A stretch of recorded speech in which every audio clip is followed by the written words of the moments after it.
Hello mga palangga! For today's video, ito pala yung kinulay ko sa buhok ko. Ayan yung number niya, Milk Tea Ash. And then, ako na lang nagkulay sa sarili ko, sariling sikap.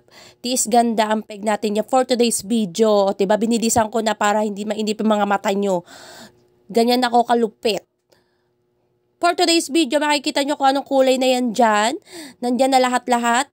Ang gusto nyo malaman, nandyan na din lahat-lahat para wala ng tanong. Okay?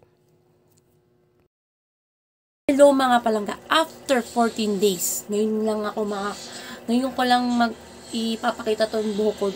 Sa pagkulay ko nung December 7, ako nagkulay after 14 days ko lang na video. Akala ko may video ako, akala ko talaga naka-video ako ng tinulay ko ng buhok pagkaligo ko, hindi pala ako naka-video.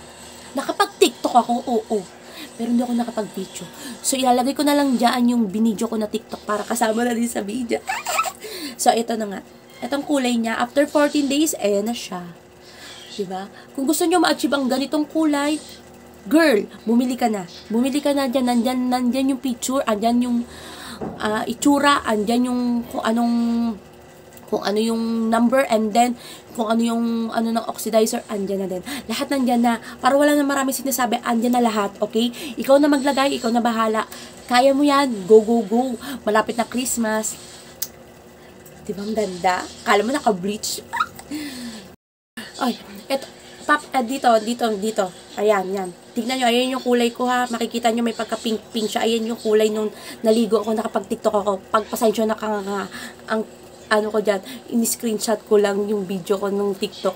Nakapag-TikTok, hindi nakapag-video, girl! Ayan. Yan. Salamat sa panonood!